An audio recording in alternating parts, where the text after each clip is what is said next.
नमस्कार. आपण पाहत आहात सनवार्ता न्यूज. अहिल्यानगर शहर आणि जिल्ह्याला आज अवकाळी पाऊस आणि वादळी वाऱ्याचा जोरदार तडाखा बसला.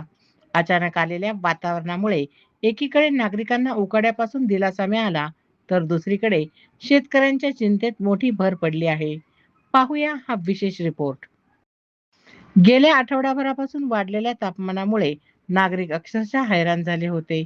मात्र रविवारी सायंकाळी वातावरणात अचानक बदल झाला आणि आकाशात काळे ढग दाटून आले. काही क्षणातच वादळी वाऱ्यासह अवकाळी पावसाने शहर आणि परिसराला झोडपून काढले. वादळी वाऱ्याच्या वेगामुळे अनेक ठिकाणी झाडांच्या फांद्या तुटून रस्त्यावर पडल्या.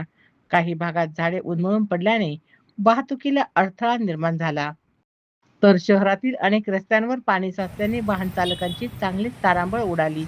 या पावसामुळे हवेत गारवा निर्माण झाला असला तरी ग्रामीण भागातील शेतकऱ्यांसाठी हा पाऊस संकट घेऊन आला आहे. फळबागा, भाजीपाला आणि इतर पिकांचे मोठ्या प्रमाणावर नुकसान झाल्याची प्राथमिक माहिती समोर येत आहे. अनेक ठिकाणी घरांची पत्रे उडाल्याच्या घटनाही घडल्या आहेत.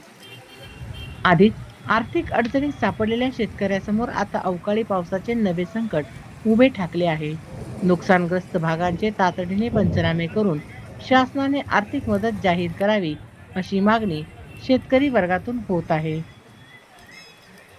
अवकाळी पावसामुळे नागरिकांना उकाड्यापासून काहीसा दिलासा मिळाला असला तरी शेतकऱ्यांच्या जखमेवर पुन्हा एकदा संकटाचा घाव बसला आहे.